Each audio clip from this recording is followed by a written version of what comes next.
the Glass Break series, and I'm your host, David Harrison. Throughout this series, we will take a candid look through the lenses of culturally diverse technology leaders to discuss their rise through the glass ceiling and what happened immediately after the glass break. Today, we have Yasmeen Mosley, Vice President of Analytics for Swift, an agency within Wunderman Thompson Network. Yasmeen, welcome to the ride. Thank you for having me.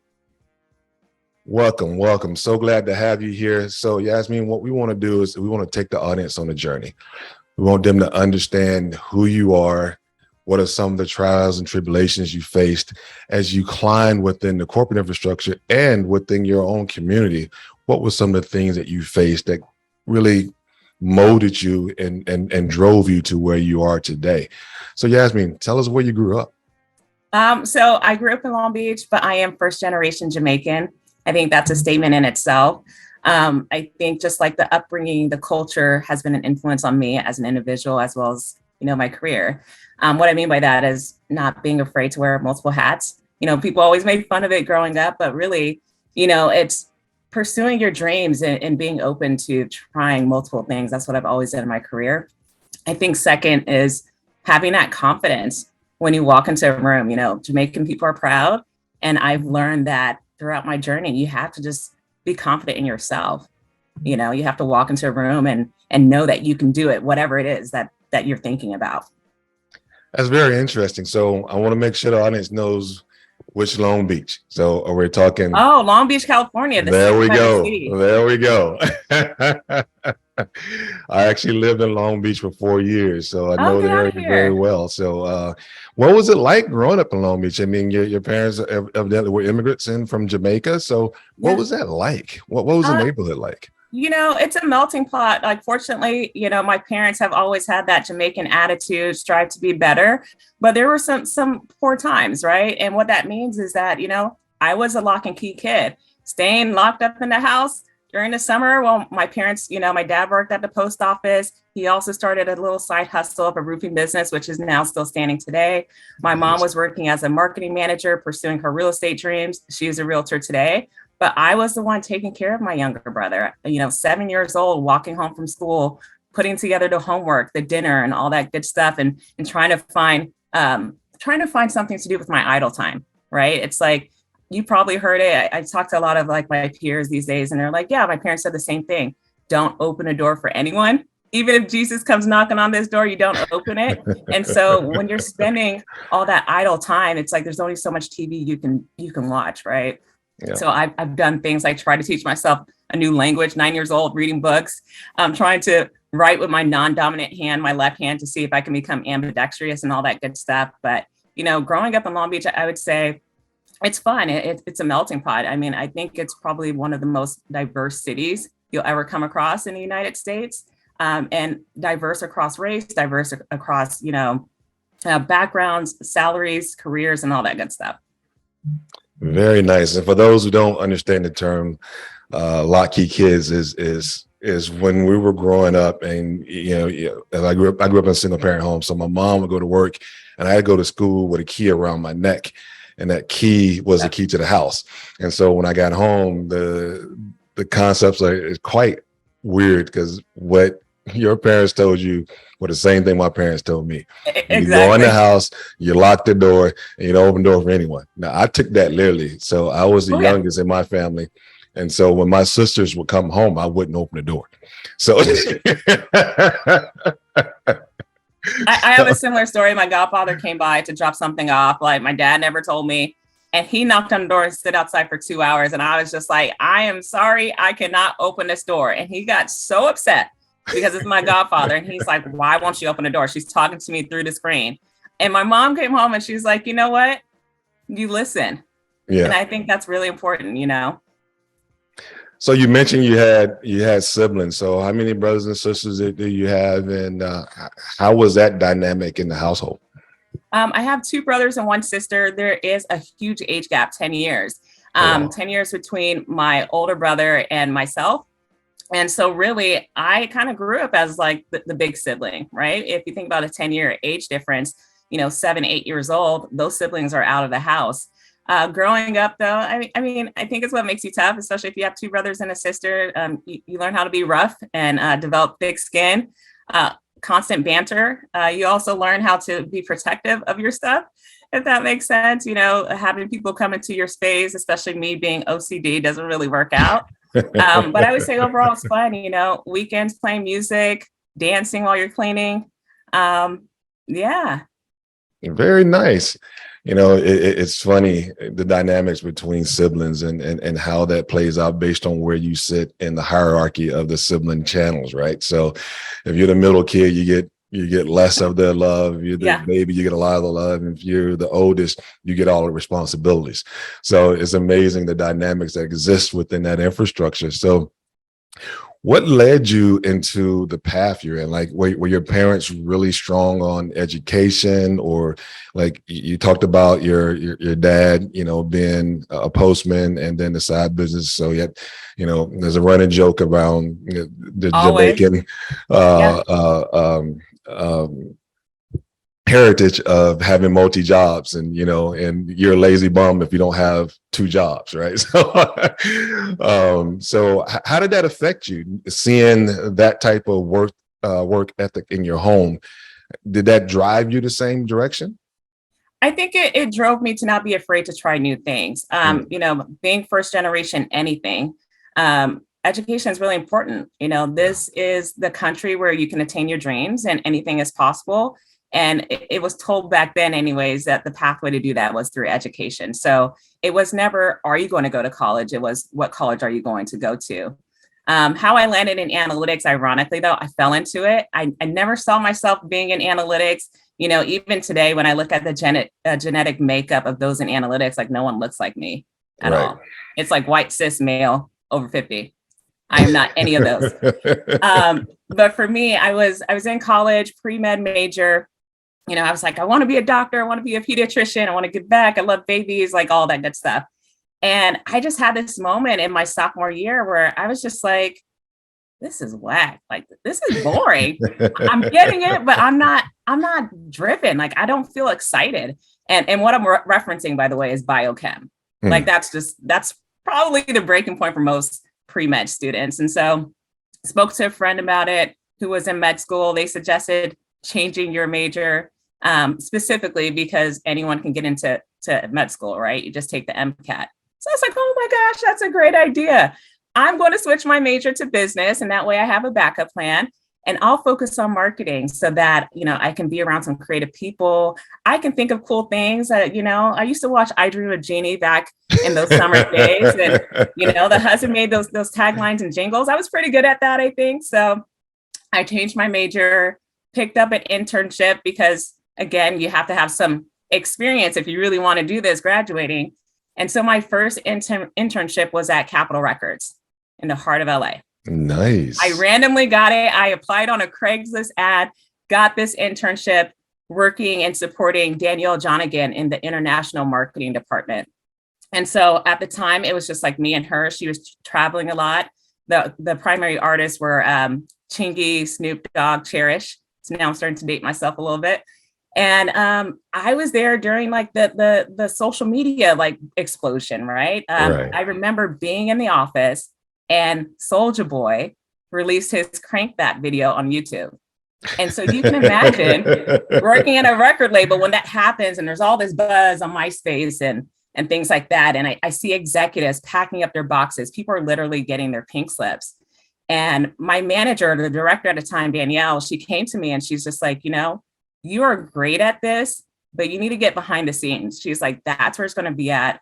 Music labels aren't going to be profitable in the next 10 years. Like, you need to get behind the scenes. She's like, you're great at the numbers things. Like, I see you automate my expenses all the time. Just get behind the scenes. Like, take that and run with it. Right. So like me, I was just like, oh, okay. She gave me a contact and I ended up at my next gig, the firm. And so they were a PR marketing agency, specifically managing artist finances. So I did that for a little bit and I was like, okay, like I can get with it, but what's next? And so now I'm here graduating with this degree that I never thought I would use. And I just started like searching for jobs based off of behind the scenes stuff. So I was searching for like marketing and data and numbers and just kind of like reading through job descriptions. And long story short, the first gig that I landed on was a marketing analyst at Smile Brands. They're still around today. And I was just in charge of aggregating all their customer surveys, putting together like the marketing collateral, as well as like analytics reports. And I had a manager that actually took me under her wing. And she's like, you know what? There aren't many females in this industry. So I'm going to make sure I teach you everything you need to know from a technical standpoint so that you can thrive.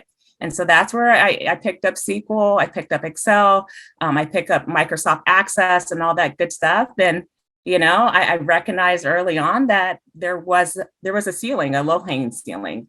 Most corporations, the only way you can be promoted is if someone goes out. And I recognized that about 2.5 years in. And then the rest is history. I made the transition into the tech space, working for a company called Vantage Media. And that's where I learned everything you need to learn about SEO optimization strategies. And yeah, that's my long-winded story, but really what I say, to sum it up, because I can keep going on and on, I'm feeling like I'm talking a lot, but to sum it up, how I fell into analytics was just not being afraid to try new things. I mentioned being first generation Jamaican and wearing multiple hats, and it's like taking that same attitude. It's like, if it's interesting to you, why not do it? Why not give it a try? See if you like it. If you don't, goodbye, you can try something else.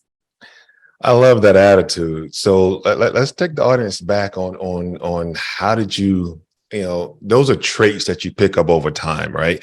So you're not, we're naturally born with innate capabilities, but you still have to build upon those innate capabilities. So let's go back a little bit while you're in high school.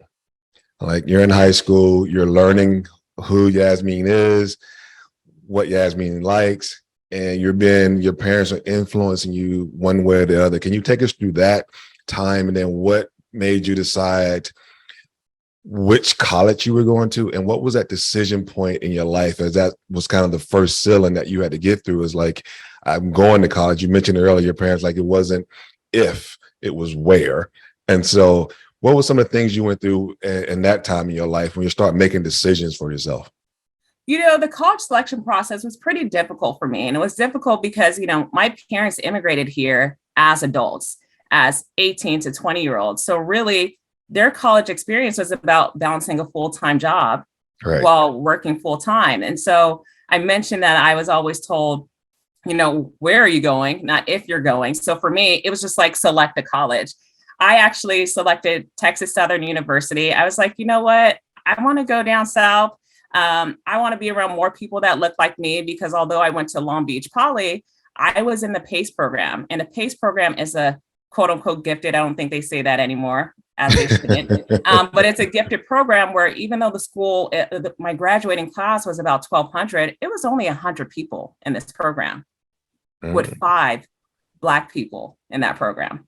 Right. Wow. So for me, I was like, I got to get out of here. Like, I was called all types of stereotypical and derogatory terms for people that associate with a white group of individuals.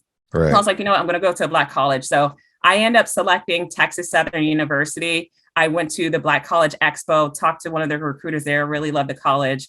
And so I went to Texas Southern University. I stumbled my way through a scholarship, which is probably a whole different story in itself, because I think it's part of like the personality for me. I'm always trying to learn and understand the people around me and my environment. And so stumbled into a scholarship, and that's where I learned some of those foundational principles, such as, having an internship every single semester is the only way that you can break through some of those barriers after you graduate, because you're going to be one of many. Right. Or even volunteering and giving back to the community, because you can't forget where you come from. Like some of those soft skills and like life skills is what I learned at a Black college.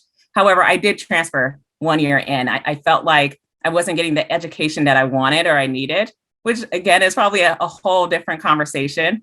And so then I end up transferring to Cal State University, specifically Northridge. So how was that like? So, going from your son at a decent sized high school, going from that and getting into the quote unquote Black experience with a Black university, historically Black college university, HBCU. And what was that transition like for you? What was some of the things that you learned now that you were in a more a mixing pot of different cultures within the Black community, because there are people coming from different parts of the country now, that now you're seeing people from the Southeast, people from the Midwest, people from the Northeast that have a different culture than what you had out West. So how was that like for you once you got Oh, there? I loved it. I Yes. loved it. I mean, one, to see a lot of people around you or in a room that look like you, like that's eye-opening in itself. Even, I mentioned early on that I was excited to talk to you because there aren't many of us in the tech space or even in the creative space, right? Yeah. So it wasn't a culture shock by any means. I think what I love about HBCUs is that they bring forth like the real life experience and give you those life skills of the key ingredients you need to make it wherever you want to make it. If it's in corporate or entrepreneur skills, like those are the skills that I acquire and always took with me. Specifically, like I mentioned in that scholarship program, it wasn't just about academia and making the grades, right? You also had to have one internship a semester. So you had to manage that and volunteer 20 hours a semester on top of maintaining an 18-unit workload. Like that's a lot. But what I learned from that is that it's grooming, right? Because unfortunately, when you graduate or if you're going for another role, you have to be 10 times better as a Black person in America. So you can't just show up with the grades or the skill set. You have to go above and beyond and show like all the various things and how well-rounded you are. Very nice. And that's one of the things that we mentioned in a couple episodes ago around you may come from a better background, you may come from a better school, but you won't never outwork me. And that's one of the key traits of understanding that you have to put the extra effort in to make it happen and to get through those glass ceilings, if you will, in order to break those barriers and show that the capabilities that exist beyond what you see. Right. So let's get into going in corporate America, right? So your family wasn't in corporate America, which means that you didn't grow up in the corporate infrastructure. What made you decide to go corporate America? It was never like I'm going to go corporate America, because you got to remember, in the back of my mind, this was like a short-term thing. I was like, you know what? I'm going to make some money a little bit, take like a gap year, but actually work. And then I'm going to take the MCAT. Like, fun fact, last year I finally like came to terms internally where I was like, Yasmeen, you are not taking the MCAT. Like, I hope that's off the table right now. Because in the back of my mind, I still like held that as part of my story. Like, you know what, this is just temporary. I'm going to take the MCAT and go be a doctor. But for me, it was just, following my passion and curiosity. Like I actually really like numbers. I didn't understand the label of analytics until I was in it. I just followed like the specific tasks and what I like to do, as well as what came easy to me. I say that I'm a unicorn in this space. So you mentioned early on that my title is VP of Analytics. It's actually VP of Consumer Insights and Analytics. Number one. And number two, I am the only person in the Wunderman Thompson network that even has that title, because I am a unicorn and I feel like you need to brand yourself. So what that means is that for me, what comes naturally is just looking at numbers and being able to derive the insights. Like, it just speaks to me. I can tell you the story and I can even make the strategic recommendations based off of the numbers. But that's something that comes naturally to me. And it's also something that's passionate. That's very interesting. And for the audience, Wunderman Thompson is a huge organization with multiple agencies under the umbrella of Wunderman Thompson. So to have Yasmeen say she's that unicorn, she's a unicorn in a pool of almost 90,000 people. So that is a huge statement to make, which is very impressive. And so what was the path, right? You talked about it a little bit earlier, but there had to be areas and times where you're like, well, maybe this is not for me, or maybe I should do something else.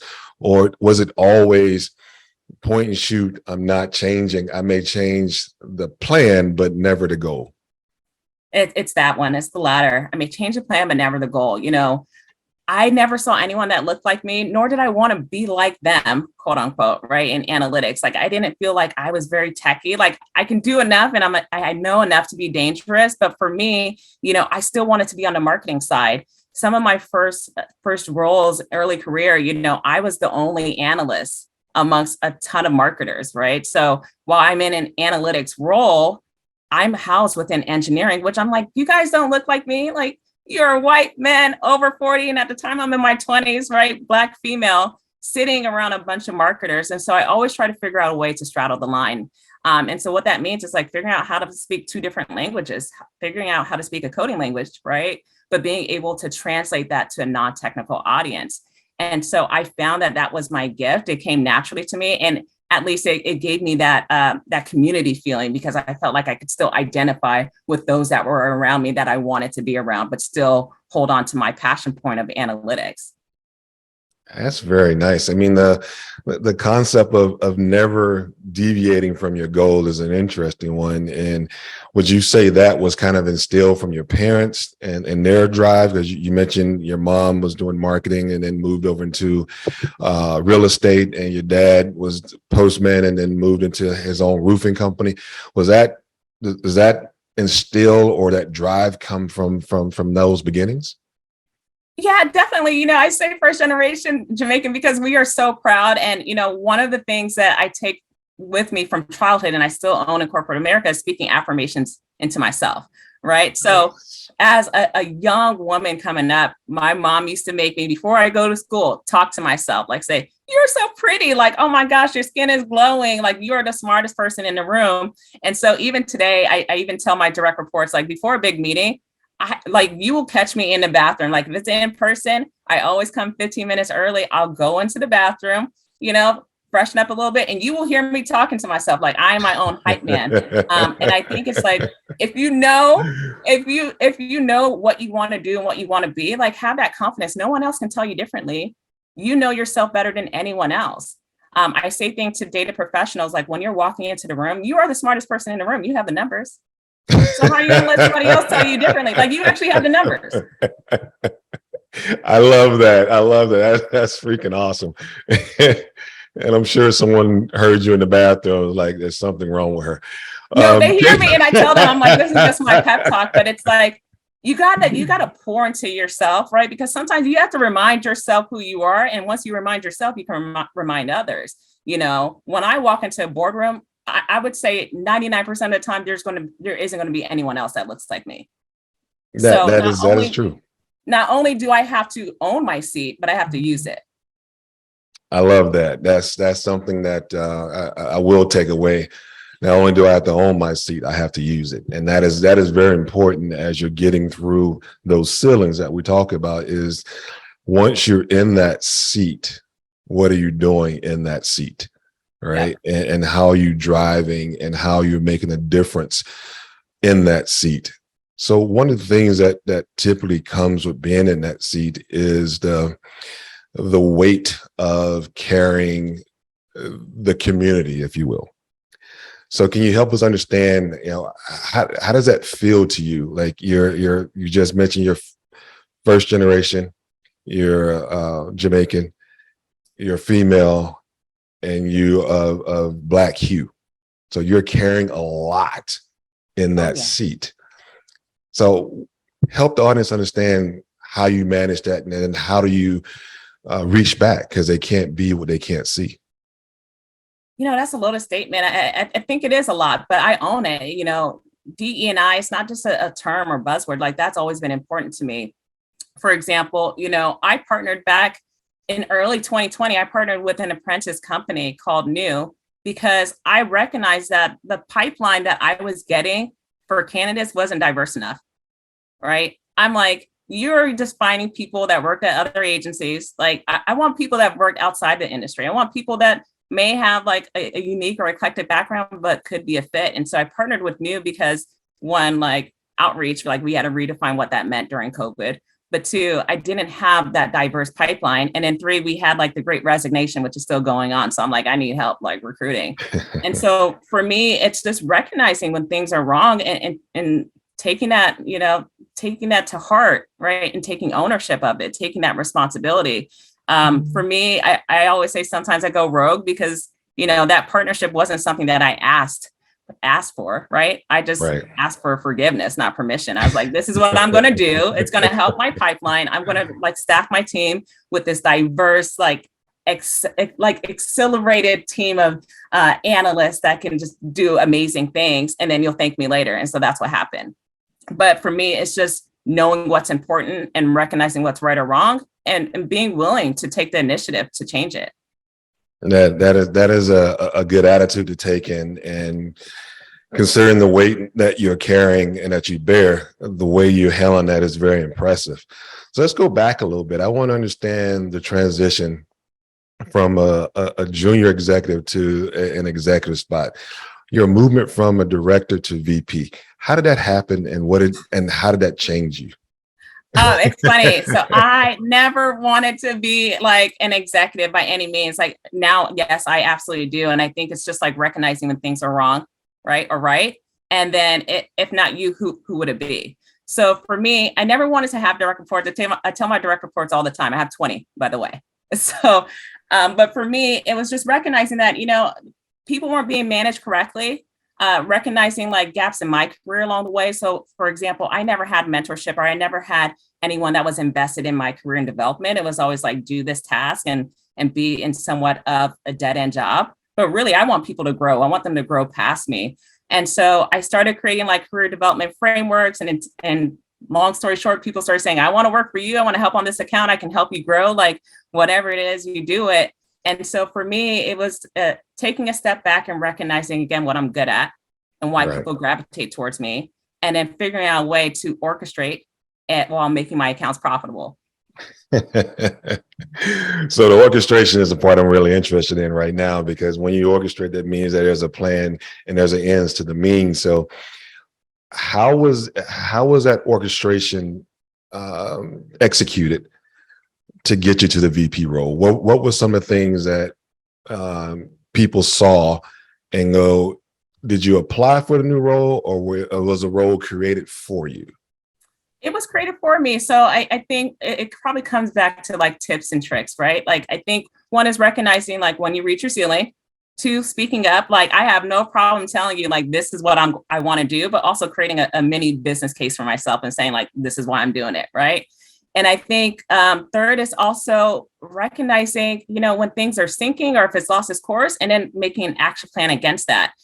Fourth, I would say having a team of ambassadors. So while I never had mentors, which is sad, I've always had a team of ambassadors, like people that advocate and go to bat for me and can help me formulate that plan. So it's not just one person, it's like a group effort. And then speaking that into existence. I think a lot of junior people, the missed opportunity is not speaking up, like not saying that, hey, I want to be a manager, or this is the future I've outlined for myself. How do I get there? They kind of hold that within themselves, and they think that, hey, if I do a good job, I'll eventually get there. But sometimes you just have to speak up, right? And so it's speaking up to the right people, or that team of ambassadors, is what helped me break through from director to vice president. So I went to Leah, who's the president of Swift. I went to the global chief data officer, Alex Steer, and I was like, hey, clients come to me, like I basically take money, like clients just give me money, and it has nothing to do with my technical capabilities. I mean, I'm smart, but it has more to do with like the insights, the storytelling. Most clients, they like the numbers, but they don't care how you got there as long as it's accurate. They want to know, like, what does that mean? What are the implications to their business? Like, how can I optimize? How can I grow? And how much money am I going to make? And so after collaborating with those two, we came to the decision that, we really need to formulate a new group, which is consumer insights and analytics, because it is an art, and it's sandwiched right between data and strategy. Awesome. That's very nice. So we're gonna do a little way back trip right now. Okay. Yeah. So I'm going to take Yasmeen back to two places in her life, and I want to understand what she would tell herself during this time frame. So I want to take you back to your freshman year in college, and I want to take you back to 9-year-old Yasmeen. So what would you tell the freshman getting off the plane, walking into TSU? What would you tell that young, bright-eyed, bushy-tailed college freshman today? Ooh, that's a good question. I would say, listen more. I listen, but I feel like I could have absorbed so much more. I mentioned like those small tips and tricks of the internship, right? Once a semester, volunteering, and like the soft skills. But had I listened more, I'm sure I would have absorbed so much more. And I think second is probably, I would say mingle more. I was so focused on the books early on that I was just all about like books, A's. But But I think if I would have networked more, that probably would have helped me a lot more in my career. But hey, I mean, I am who I am, and I'm happy with where I'm at. But networking is always top of mind. All right. Now we're gonna go back. What would you tell a 9-year-old? Yasmeen. 9-year-old stuff. I would probably say network more, play more, being lock and key. I remember my peers used to be so excited for summer, and that was like the worst time. That was like, I wouldn't say depression, but that was just always the low light, because I'm like, here we are, I'm going to be locked in this house with no AC. It's going to be 100 degrees. But I would say, I would tell 9-year-old stuff, it's going to be all right. Like, everything happens for a reason. Take this as an opportunity to just sit back and let the grown folks handle it. That's very nice. Let the grown folks handle it. Sit back, relax. You're going to have responsibilities that you're going to have to deal with at a certain point in time in your life, and just don't worry about it right now. That's good advice. That's good advice, because that's one thing that we as youth tend to not realize, that you have it better than you think, because it's going to get harder than you know. Right? Exactly. So where you are today, at driving that analytic story holistically, what are some of the things that you would advise Black women around getting into this side of the business? What are some of the things, if you were going back and giving a symposium to high school graduates, what would you say to them in order to spark the interest that this is not a ceiling that's built of concrete, that is built of paper thin glass? I would say, don't be afraid to diversify your portfolio. People throw that term around all the times, but they exclude analytics out of it, or they think it's scary. So why not take the opportunity to pick up an internship and learn new skills? I would say second, network, like that's really important. Talk to people.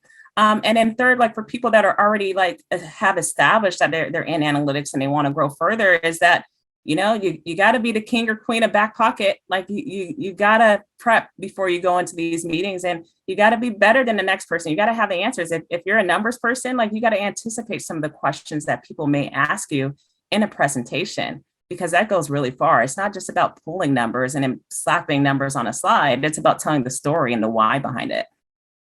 Very nice. And how do you control the room? Oh, how do I control the room? Well, one, like, pageant smile. You told me I have a nice smile early on. It's all about pageant smile, being engaging.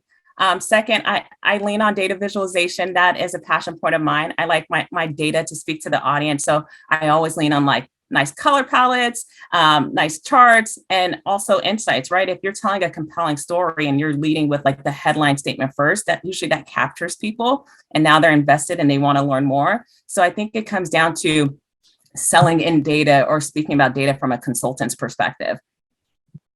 That is something that I hope people are listening to and gaining access to understand, that there's ways in order to accomplish what you've accomplished, Yasmeen, and by which setting goals.